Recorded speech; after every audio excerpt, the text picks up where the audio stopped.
Yeah. Hello, all. Welcome to the session. Hope you're all well and staying safe. So, today's session is about United World College. So, 3 weeks ago, we conducted a webinar on the United World College. So, Ms. Arpida Verghese joined us. Usually, we don't conduct another webinar on the same topic right away. But the chairperson of the UWC National Committee, Ms. Afsha, who came to know about the webinar and contacted us and expressed her interest in holding a special session for students in Kerala.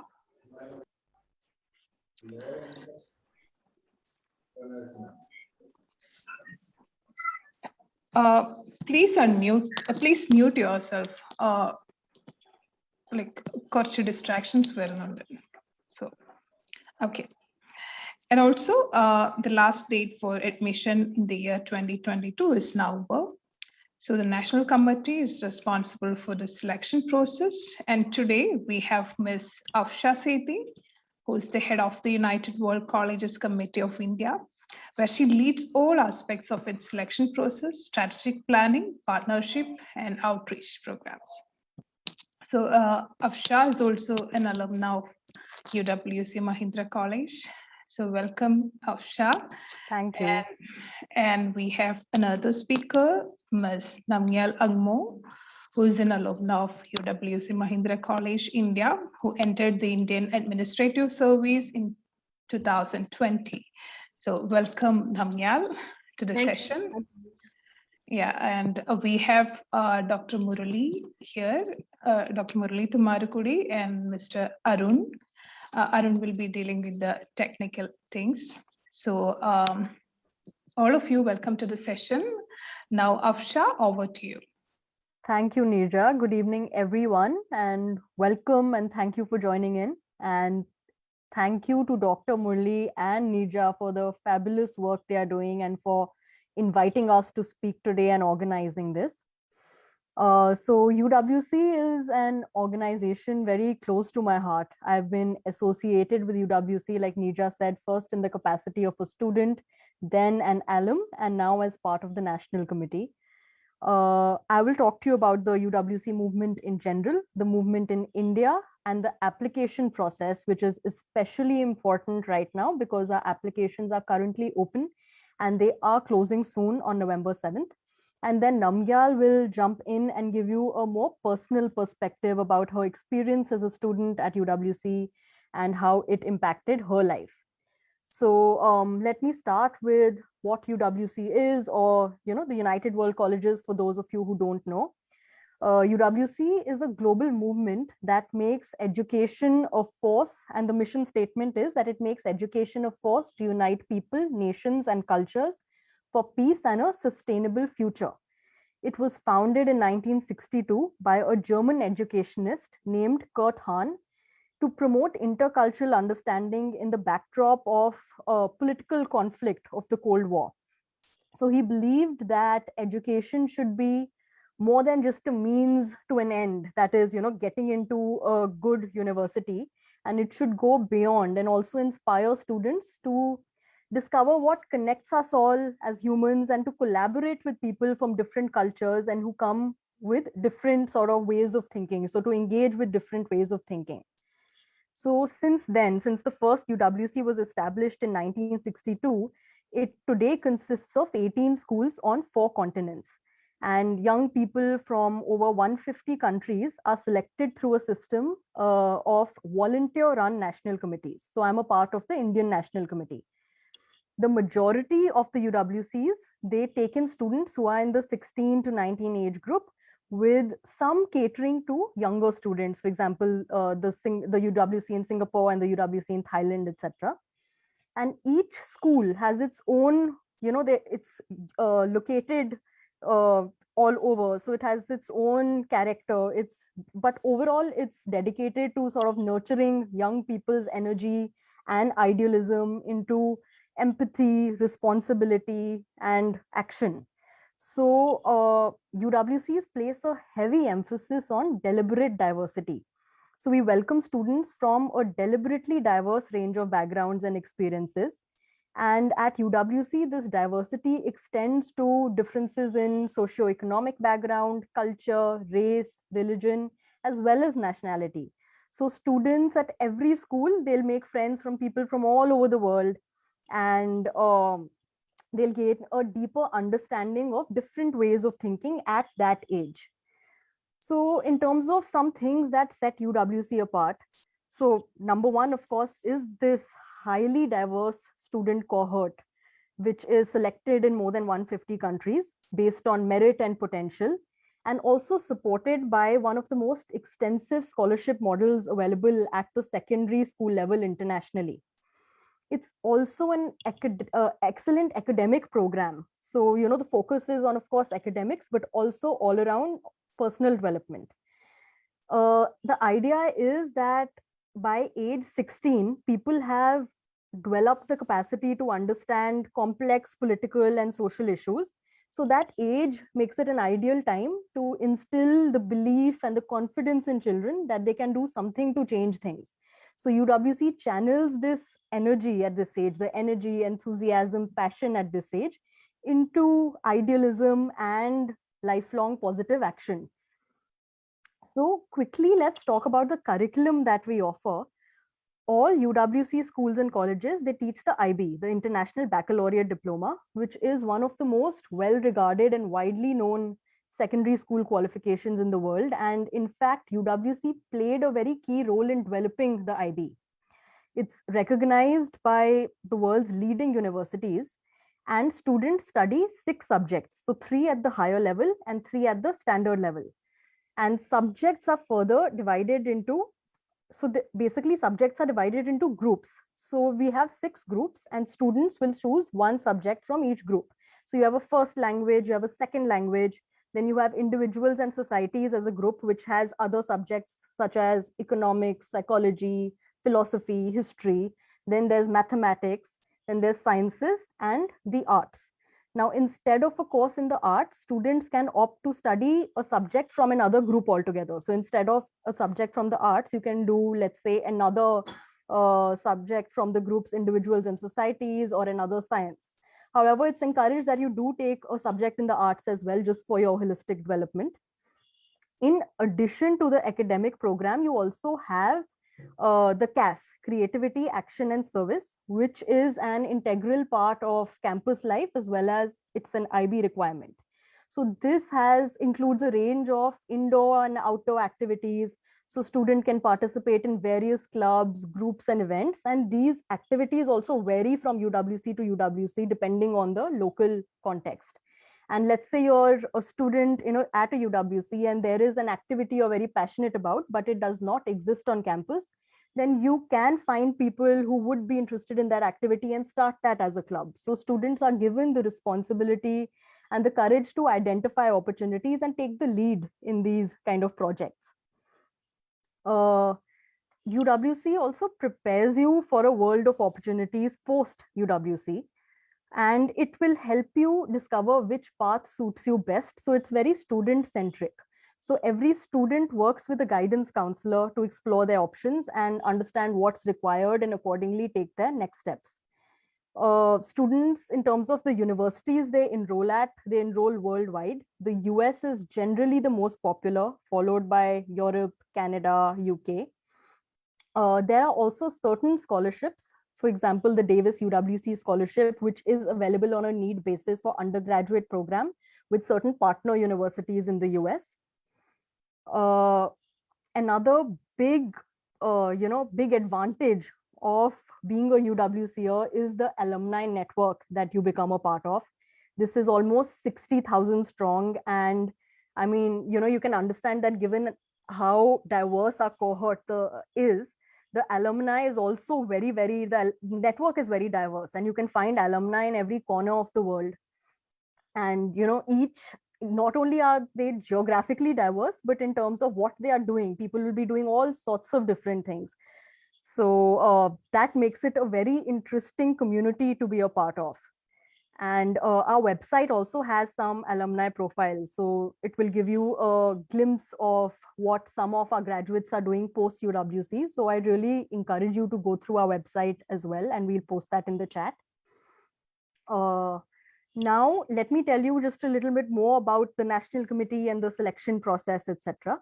So in India and for eligible Indian diaspora, selections for all 18 colleges are run by the UWC Committee of India.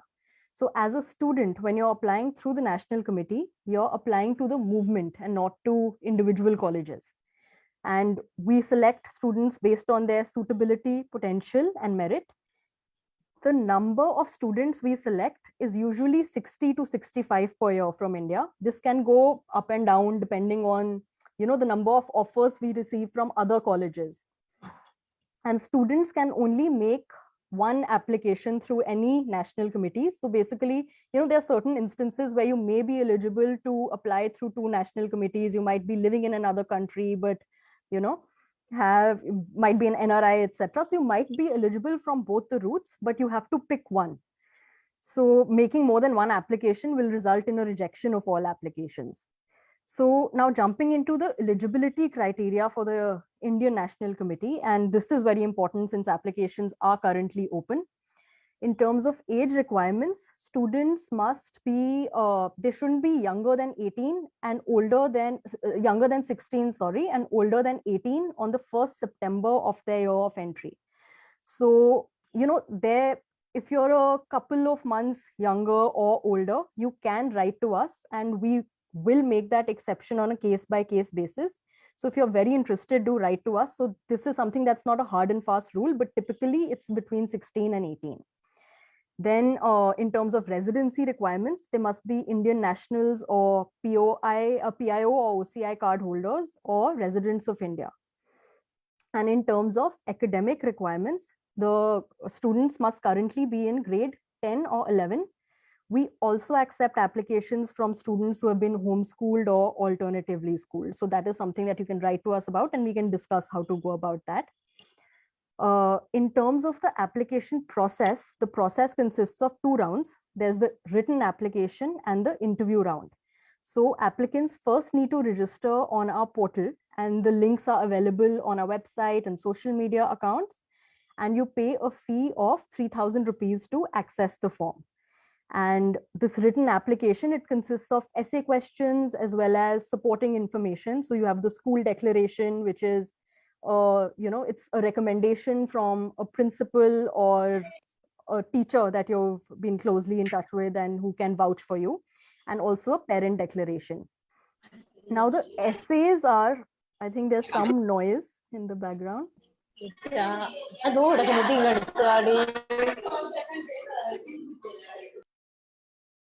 Yeah. So, so the written application, which has the essays, that is a very, very important component because the essays are a way for us to understand how you think about yourself, how you think about the world. So make sure you budget sufficient time, give the essays enough thought and write them yourself, because even at the interview, if you're shortlisted for the interview, you will be questioned on your essays as well. So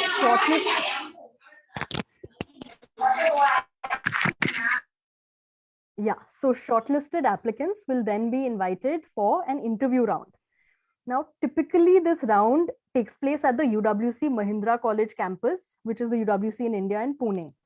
And, usually applicants spend the entire day there. It's a way for them to get to know the school and the movement in general, and also for us to sort of, gauge whether the applicant is a suitable fit. However, given the situation with COVID, we will be having online interviews this year. Now, this is the stage where if you are shortlisted, a detailed financial assessment is carried out. So if you're shortlisted for the interview, only at that stage are you assessed, about on your ability to pay.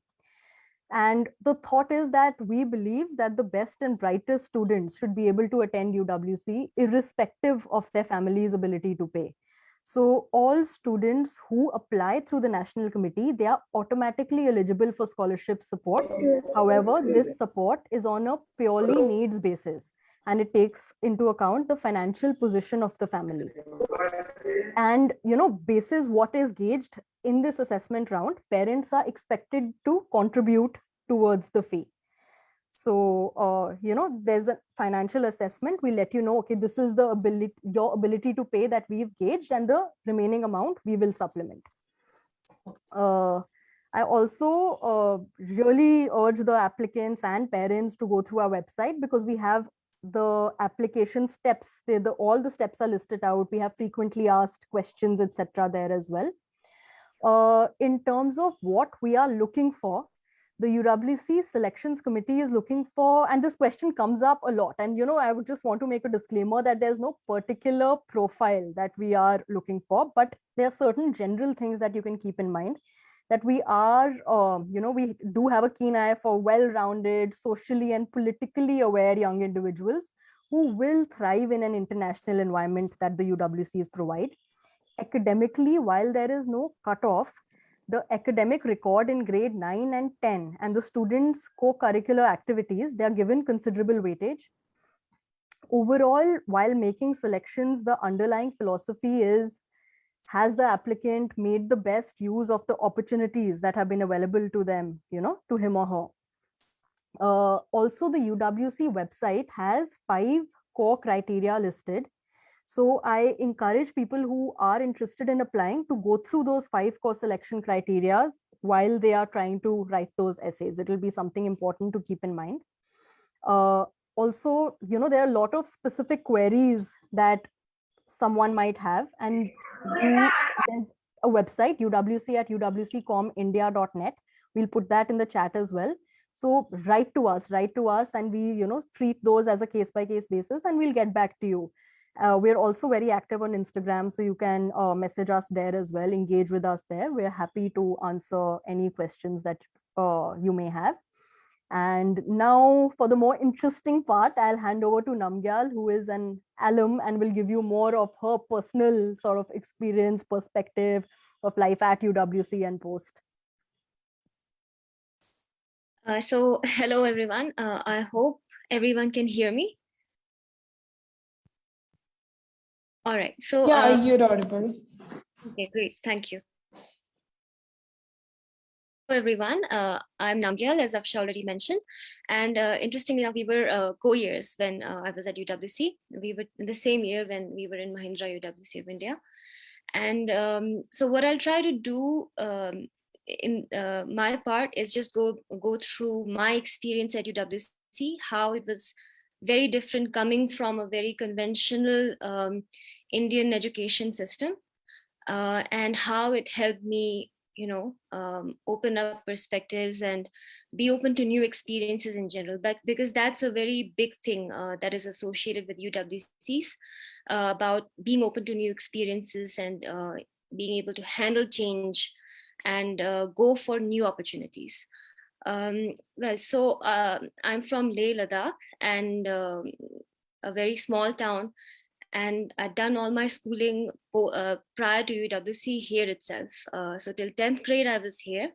And I hadn't even heard about UWCs in the first place. I didn't have much of an idea about what exactly it offers and what will be the kind of environment that I'll get to face there.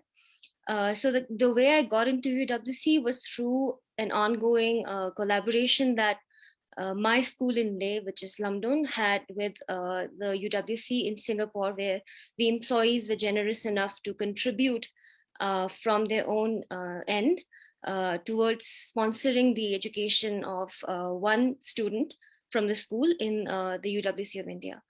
So they used to sponsor one student almost every 1 or 2 years, and that's how I got into UWC.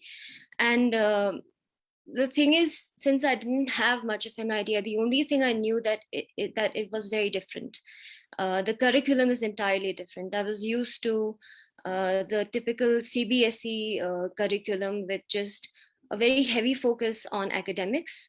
So the biggest change that I had to face was one of the curriculum, because I was a good performer before coming to UWC in school, and it was all about academics. So I was used to, just focusing on getting good grades in school in my conventional subjects.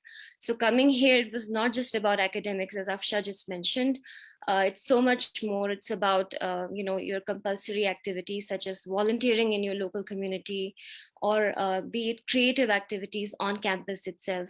Could be dance, could be something about performing arts, something else about, say, environmental conservation initiatives, or just helping out in on the campus itself, cleaning, or could be fire services. So these are the kinds of activities I remember. There was a very heavy focus on doing well, not just in your academics, but also being able to get along well with your peers, get along well with your professors there.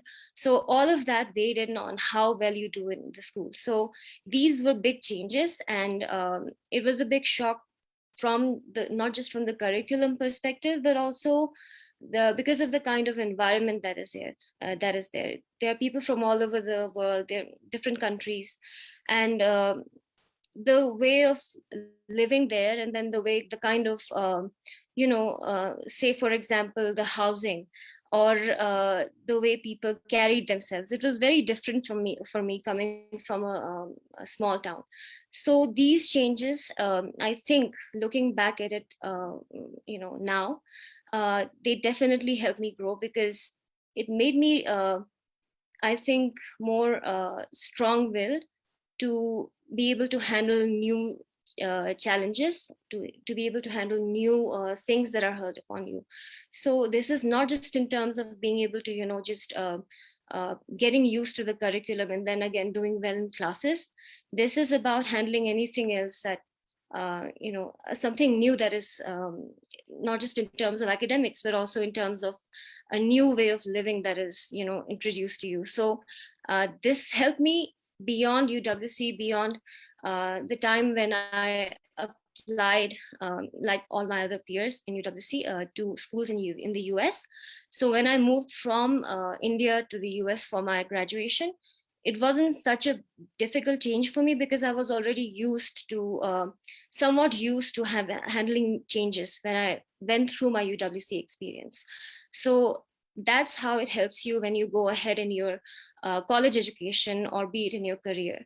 And then yet another thing that I think is really important to know when you go for an experience like UWC is that you have to accept the fact that there can be failures. So this was a big learning experience for me, because I wasn't used to failure of any sort.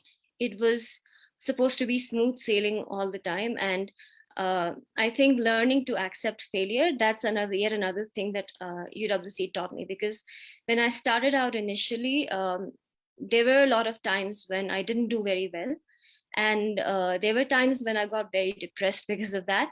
But the kind of atmosphere that UWC offers is a network of professors and a network of peers who will hold, who they'll handhold you, and then they'll um, converse with you and interact with you, not just in a very rigidly, that sort of a hierarchy where this is the professor and these are the students, that sort of a hierarchy, that's just not existent in UWC.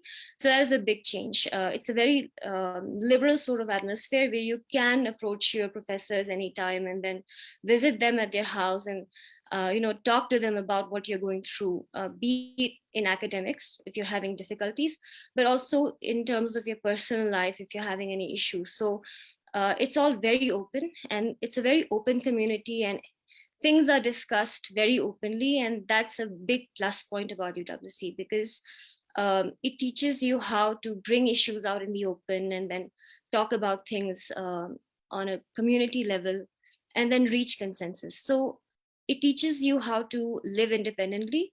There are no set rules. So that was another big change, because conventionally in Indian school systems or boarding schools, you have a very fixed, rigid set of rules which you're supposed to follow. And then there's, all kinds of different systems that you have to follow, that you cannot approach this person, or you cannot go outside the campus, or for example outside your living area after these times. But it's all very open, and it's all very individual specific. So I think it helps you grow as a person, because you learn how to set boundaries for yourself, you learn how to figure out things for yourself, and that way you figure out not just through rules, but trying out things for yourself and seeing what's best for you. So it's not as if, just the fact that there are no rules as such, it doesn't mean that, there's, because I had the experience as well where, after I graduated, I had a lot of peers and a lot of relatives and so on who used to ask me, because they were hesitant about going for such an education, because they felt that because there are no rules, that kids might go astray or something like that.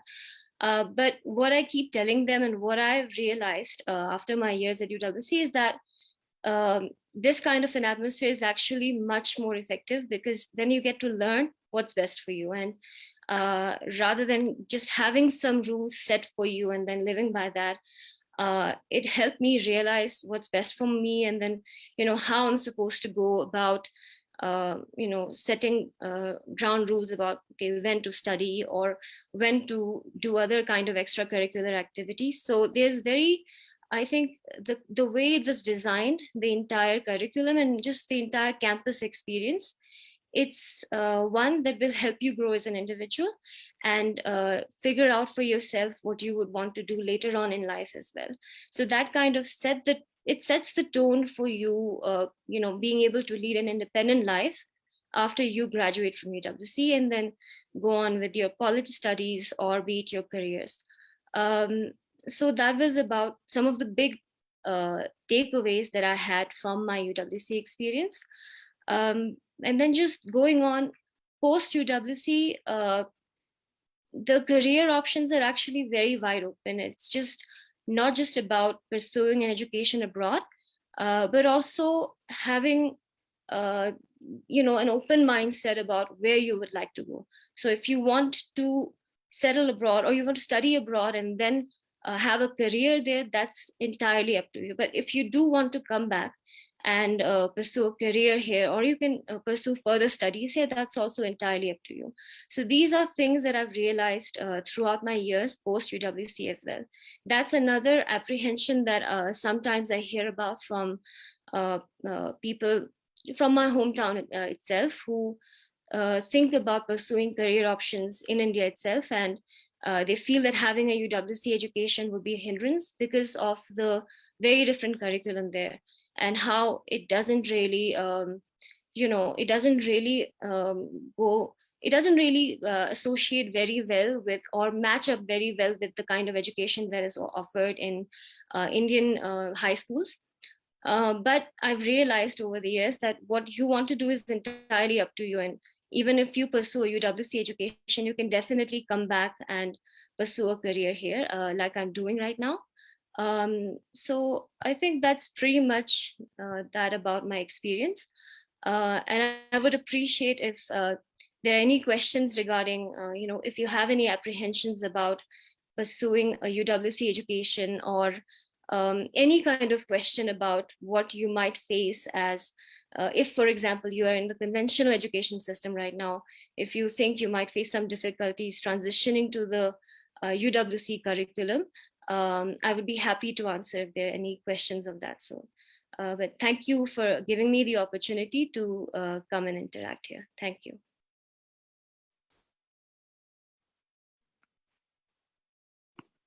Thank you, Afshan Namgyal. Thank you so much. Well explained. And we have some questions. I'll read it. So there is a question which is it mandatory that the kids to study in IB syllabus till 10th standard? Is there a particular syllabus you have to follow if you want to apply? Absolutely not. So I came from CBSE. Namgyal, I don't know, were you also from CBSE?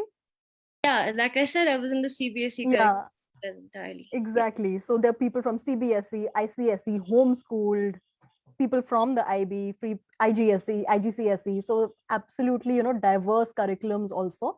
It's just that for your 11th and 12th, you will be following the IB curriculum, yes.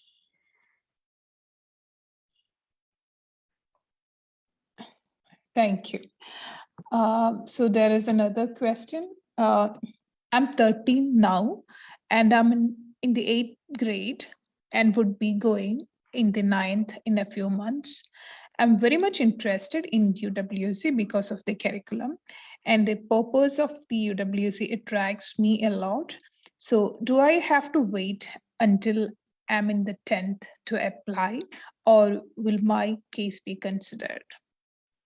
So I would say that your case will be considered only once you are in class 10. So definitely, I mean, you now that you know about this, you can keep, you can sort of keep an eye on it. You can closely follow what is happening at UWC. You can also consider a UWC short course, but in terms of for the 11th and 12th program, you should be in the 10th grade when you apply. Yeah, thank you, Afsha. There is another question regarding the short-term program, I think. Is there any short-term training programs for students? If the child attends short-term courses in UWC, will it be helpful to get admission to the 11th standard? So all UWCs offer short, summer programs. So that is sort of a mini UWC experience or capsule UWC experience. So it'll be very beneficial for you just to get a taste, a window, into UWC. But that is sort of the benefit there in terms of any advantage when you're applying for the full-time 2-year program. No, that is not there. It is just a way to you to get into an insight, get an insight on life at UWC, etc. Thank you, Afsha. That was to the point. So there is another question. Like, what is the proportion of students compared to the applications? So, like I said, in terms of the students who are selected, this is usually between 60 to 65. The application, we get a large number of applications. We don't usually disclose the number of applications, but for example, last year acceptance rate was 15%. So it's around that much. Okay. Okay. There is another question regarding the scholarship. Can you tell us more specifically about the scholarship programs? You mean to study at UWC, right? Yes, I think Yeah, so. yeah. So what happens is when you're shortlisted, your family will go through a financial assessment, right? So ultimately, when the merit list is generated, your family's ability to pay is not really taken into concern. It all goes by the merit list. So whenever someone is on that merit list and we've chosen them, and based on whatever has been gauged as their ability to pay, we will supplement that amount. So that's how it works. Of course, it will vary according to the scholarship pool we have, which varies according to the donations we get year on year. But typically, selection is completely needs blind. Yeah. Okay. So there is another question. Can you explain the difference between applying through a global selection process and national committee selection? I'm an Indian native, so which channel will be more suitable for me? So the global selection process is for students who have a very specific UWC in mind. So they know that I absolutely want to go to this one UWC, and I do not require any financial aid at all. So if you're applying through the global selection process, you're not eligible to get any financial aid. So you're a full fee payer and you have this one particular UWC in mind. Whereas the national committee, when you're applying through the national committee, you're not applying to any one UWC, you're applying to the movement. That being said, you can indicate your preferences, and those are very seriously considered. So you can indicate 5 preferences, and you can also say, these are schools that I absolutely don't want to go to, or even say that, oh, this is just this one school that I absolutely want to go to. So you can tell us what, the passion that you have behind a particular school, why you're passionate. And when you're applying through the national committee, you automatically are eligible for, our scholarship means testing. So that's the only way to get some sort of financial aid. Yeah, sure. Okay. Next question. We have an interesting question. I think Namgyal can take the question. My aspiration is to join the civil services. Would you please share your experience on how UWC education helped you in achieving civil service? Okay. So definitely, I think it's a very possible career option that you can explore even after UWC. Uh, Personally, after UWC, I had studied in the US. I majored in mathematical economics. So it was a 4-year undergraduate program, as it is in most liberal arts schools in the US. And post that, I came back to Delhi and I pursued my post graduation in economics from the Delhi School of Economics. And I worked for 2 years after that, about 2 years in Bangalore, in the banking sector. And after that is the point where I seriously started thinking about a career in civil services, and I left my job and started studying for the UPSC exams through which you enter the civil services in India. So uh, people think that it's a very very unconventional thing to shift from having an education in UWC and then in the US abroad to a career in civil services. But I think it is actually very beneficial for me, I think, to have had all the experiences through UWC and then having had studied abroad. Because when we talk about civil services, yes, it is an exam which is very, like very preparation oriented, where you have to go through a lot of text material, and the syllabus is very vast. But your experiences and your exposure and your perspective also counts a lot when you are, say, facing the interview panel in the final stage of the civil services exam. So there it was actually very beneficial for me, because I think that that is something that can help you help set you apart from other candidates in the civil service exam. So I think that that was my experience, and I think it is definitely a very possible career option, and having had UWC education will surely set you apart in the process. Yeah, thank you, Namgyal. There is another question. My child has dyslexia and getting some exemptions in CBSE board exams. Are you providing any such support for students with dyslexia? Yeah, so when there is whether it's dyslexia or any other kind of cognitive impairment, any kind of special needs in terms of learning, that is accommodated and that is taken into account when the examinations are run, and also when it comes to supporting the student throughout the year. Okay. Okay. Thank you for the answer. Like, so we have another question. Is the Singapore school uh, part of UWC? If so, why is it not listed in the list of 18 colleges mentioned in UWC website? Oh, it's absolutely a part of the UWC movement, and it is listed. It's called the United World College of Southeast Asia. Okay, maybe there is a confusion. Yeah. Okay, there are we are getting a lot more questions regarding the same content, which is, can 12th graders apply as well? Is there any age limits? So, 12th graders can apply, but they'll have to be mindful of the fact that they'll have to do the 11th again. So you can't just apply and do just the 12th, or you can't just apply for the 12th. You have to do the 2-year program. And you can apply if you're in the 12th, but you meet that age bracket. So that is more important. Yeah, okay. So then there is a question about what range of subjects you offer. Right. So this is something, it's listed on a website as well. There is a diverse range. So this is something very different from the typical CBSE route where you have to pick a stream, right? You have to pick medical, you have to pick non-medical, commerce, arts, etc. Here you pick instead one, loosely translating it, it is picking one subject from each stream. That's what the groups are. So you can take the groups as streams, and then you're picking one subject. And if you're very fond of, let's say, one particular stream, you can pick an additional subject from that stream. So that's how it goes. So you have social sciences, you have to pick one social science, you have to pick one level of math, you have to pick 2 languages. That's how it goes. Yeah, thank you.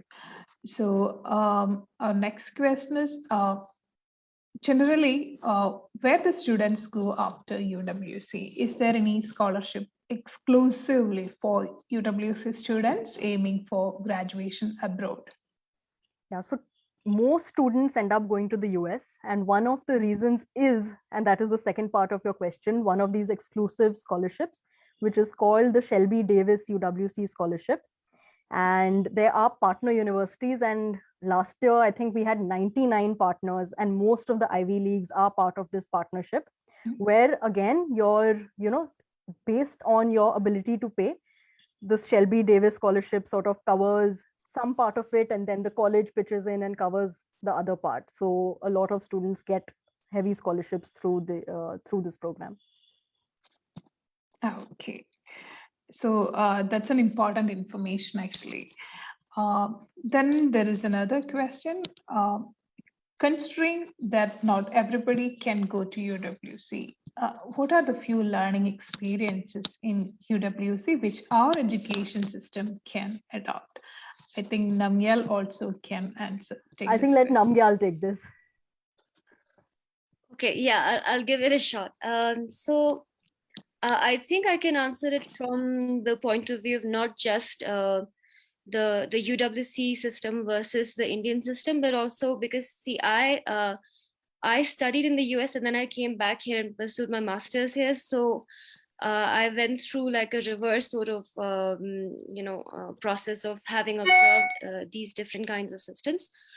One thing definitely I think that should maybe perhaps be adopted more is doing away with the kind of rigidity that there is between the professors and the students, because I when I did my master's here, the class sizes were huge, and that's usually the case in many of the Indian colleges here, and so that's already a big hindering factor that distances the professors and the students.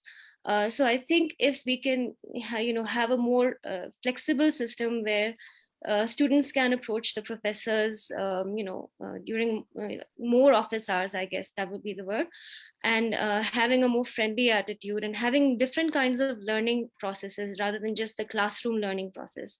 This is something that I observed in my liberal arts studies in the US, where it was not just about learning within the classroom, but doing more field trips and having breakfast classes, for example, or conversations over dinner with the professors. And that's something that's done increasingly a lot, not increasingly a lot in just in the US, but also in the UWCs. And that was a very common thing that happened in UWC, where you had there was one system where you have a counselor. I don't remember, Afshev, that's the term that we had for one. There was one professor who was assigned to a group of students, and Yes. there was another term for it.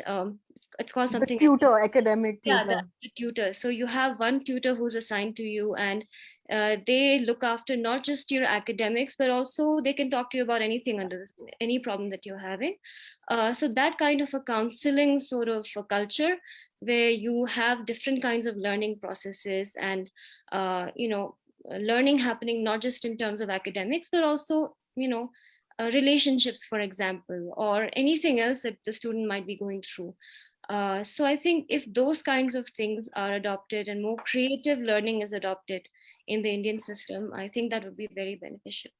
That's very, very true. And just quickly adding to that, I mean, that was one of the things I think most of us Indian kids who had gone through the Indian education system and we went to UWC, that was a shock, because, here the definition of being a good student is someone who is just sort of taking in information. So you're just absorbing the information, but you're not asking questions.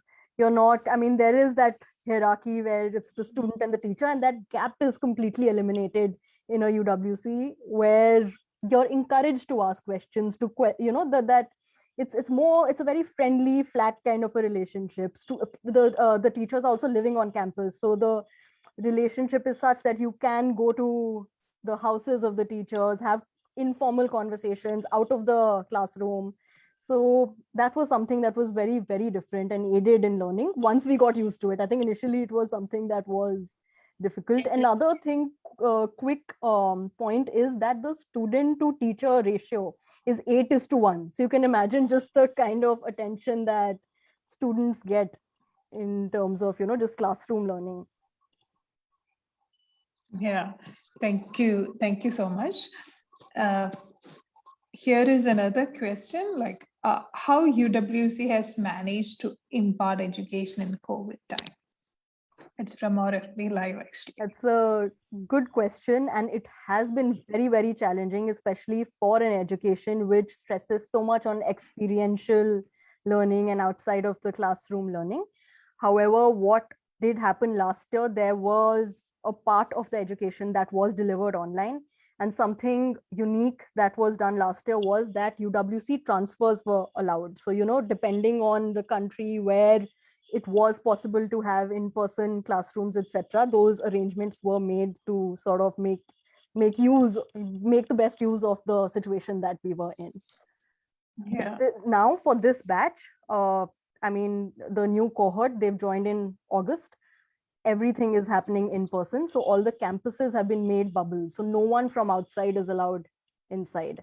So the education is happening on campus. Yeah, thank you, Afsha. There is another question. Does UWC offer foreign language studies?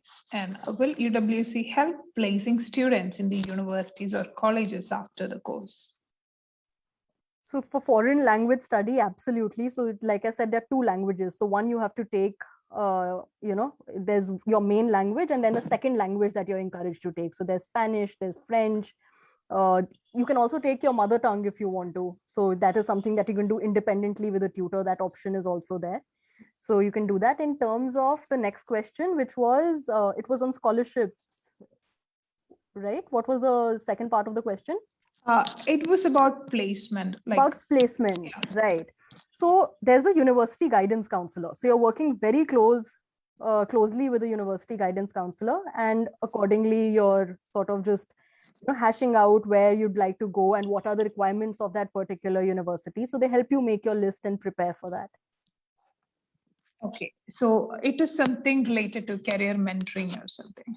Exactly. And then there are certain universities, even overseas university, I'm sure you'll remember Namgyal, they'll come and give presentations on campus. So there's the guidance office also maintains a very close relationship with universities. Okay, very good. So there's a question. How does UWC curriculum differs from a regular curriculum? Is it recognized world over? Is it possible to get a copy of UWC syllabus? Absolutely. It's all there on the various UWC websites. So I'd encourage you to go to uwc.org, which is the parent website, which has all the schools listed out. So it will have the curriculum. It will also list out the nuances in the curriculum, not the curriculum, but the subjects offered in each school. So, in the various groups, there will be certain schools that are offering subjects which are differing from the other schools. So you can go through that. And it is very widely accepted world over. Yeah.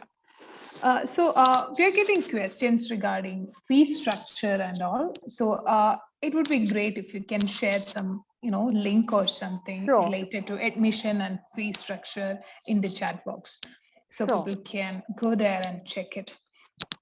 So there is another question. It's about who teaches in UWCs, like students. Do you have teachers from various countries? Do you have special teachers? Special teachers, I guess it means like for students with special needs. Okay, so the first part is that, how the way the student body is diverse, even the teachers are very, very diverse. So there are teachers from all over the world, and they not only have experience in the IB, but also sort of embody the UWC ethos when they are selected as faculty. So that's very, very important. So, that is taken care of. For special needs, now this is something that varies UWC to UWC. So that is something that I would encourage, that if if this is a concern, then it's best to write to the UWCs you'd be interested in, and they tell you how they are catering to that need. Yeah. Okay, there is another question, which is also interesting question. Is there any option for a student who is an art enthusiast? Yeah, so one group is completely, I mean, one subject group is centered on art. So there's theater, there's film studies, there's visual art, and there's the CAS program. So under creativity, there will be activities related to art. So absolutely, I mean, it's a very, very good choice if you're interested in something creative like that. Yeah. Another question. In Europe, it is common for parents and children of potential applicants to come and visit the campus. Do you have such campus visits or open days? So yes, so this was a practice till COVID time. So now, like I said, since all campuses have been made a bubble, this is something that is not possible. I know that the colleges individually have their own open days. So you can sort of reach out to them and they'll tell you. I know the one in India, because I was part of that open day, they recently had one last weekend. So they are doing these admissions open days where they'll tell you more about the campus and its facilities as well. Okay. So So there is another question. If a student wants to continue higher studies in India after UWC, what are the options available other than the normal medicine and engineering courses? I think it's a broad question. Like, I don't know how specifically we can answer to this question. Afsha, would you like to take it? Sure. So in terms of, I mean, I can just tell you some universities beyond the typical medical engineering that there's Ashoka University, Jindal, etc. in India that students do go to. And I mean, there are also certain, these are liberal arts colleges emerging in India, but most of our students do end up going overseas. Namgyal, if you want to pitch in on that. I think apart from just the few institutes that you just mentioned, Afsha, I think even if you want to apply, say, to the Delhi University or Mumbai University and so on, I think it's entirely possible because IB as a curriculum is recognized. And if these institutions do have some sort of an entrance exam, then you'll definitely have to take that. And I think if you do well in that, and then if you fulfill other criteria for the kind of course that you're trying, that you are willing to pursue, then it's entirely possible. Even if you want to pursue higher studies post your graduation abroad, that's also possible, like how I did. So it is entirely possible. And apart from the medicine and normal medicine and this engineering schools that is being asked about, if you want to pursue, say, some course in the humanities and so on, you can entirely completely do that. And there are many institutes all over the country, I think, where you should be able to apply. You just have to, I think, keep in mind the fact that the timeline for applying to these places will be different from the timeline for applying to colleges abroad that most of your peers will be doing in UWC. So you will have to follow a different sort of timeline and application schedule, and the application requirements will also be different. So I think it's just those specifics that if you have it covered, it's entirely possible. Yeah. So there is another question regarding the academic calendar, month and when the classes starts and end. Yeah, so typically classes start in August and then they go on till May. Okay. Yeah. Okay. There is a question from Aradhana, which is I'm in 8th grade and found difficulty in identifying my talent or aptitude. Will UWC guide me if I join there? So I think UWC will be a very good playground to discover, discover your interests. But at the same time, you should also be thinking about this already, just in terms of what interests you, what are the things you're genuinely, because even to sort of get to UWC, these are the things you'll be talking about, your passions, what do you do when you're not studying. So I think it is time to, just start thinking about that. What do you enjoy doing when you're not studying? Yeah. Thank you, Afsha. So I think we are about to conclude. And before that, we can take one more question. There are two more questions, I think. It's about applying to UWC in another country, like Singapore or Dubai. is it a common admission process? I think you have Yeah. already answered it, but would you please explain it a bit? Sure, sure. So, like I said, when you're applying through the national committee, you're applying to the movement. That means 18 UWC. So there isn't one in Dubai, but there is one in Singapore. So you are applying to all of these 18 UWCs, and on the application form, what is asked is you're asked to rank your, your preference, the first 5 UWCs. So the preference order you will rank, and also state why this is your preference order. And then this is taken into account when we are trying to do the matching. So absolutely, you're not only limited to the Indian UWC. Yeah. There is a question regarding the grades and exams. In UWC, how the students are graded and what kind of exams you conduct. So there's a bunch of assessment methods. You have, of course, the typical, written examinations, but you also have oral presentations. You also have internal assessments. So there is a variety of ways that you are graded throughout the year. Yeah. So,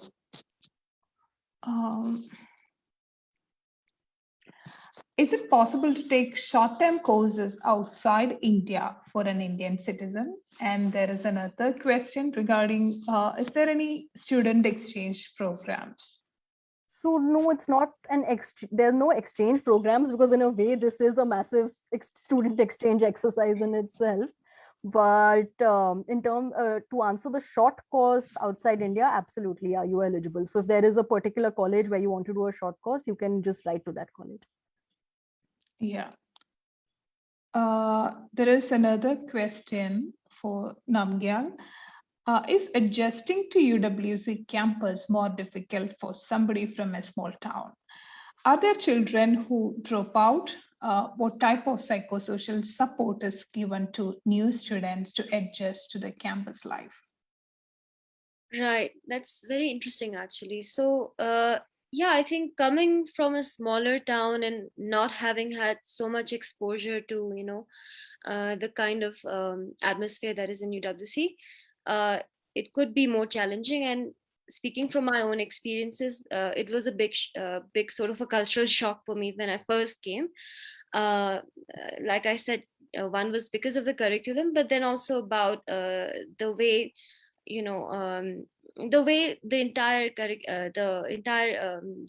whole experience is designed, the way, for example, the housing is designed, that it was co-ed.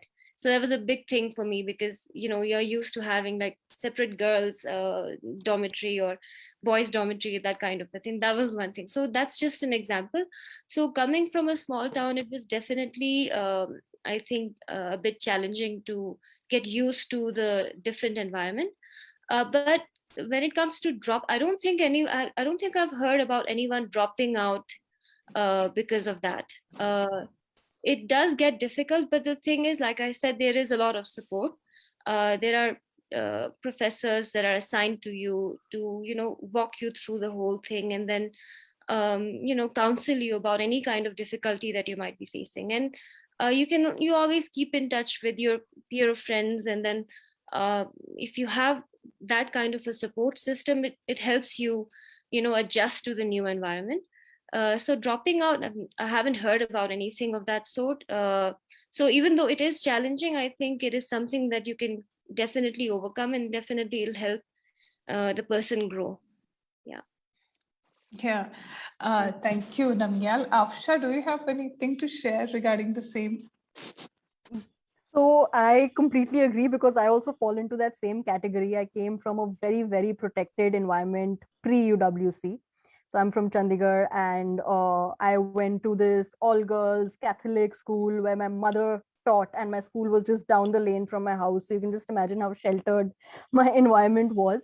So it was a bit of a cultural shock when I went to UWC, but I think that is something, it's something that you enjoy dealing with. It's an enjoyable challenge. And also it makes your life post UWC very easy, because when I went to the US, I felt like it was very, very easy for me to cope with an American college as compared to even my American peers who were not used to that kind of diversity. So UWC was way more diverse than even, like, let's say, an American institution. So it's a very good sort of I mean, it's just a good way to leave the nest and a playground to just make mistakes, have fun, but at the same time grow. Yeah. Thank you, Afsha and Namgyal, for the insightful session. I think we are about to wind up. It's 8 p.m. Right now. We got a lot of information from both of you, and we have up to 90 people right now. We had 100 participants in the Zoom. Then thank you so much, everyone, for joining us. And thank you, Afsha and Namgyal. Then Thank you. Arun, for being here and supporting us. And Dr. Murali was here. Thank you, Murali Cheta. And good evening, all of you. Thank you. Thank you so much once again, Nija, and thank you everyone for joining. And looking forward to being in touch. And reading all these applications. Thank you, and I wish everyone all the best in whatever you're planning to do, be it in UWC or anywhere. Absolutely. Bye. Bye.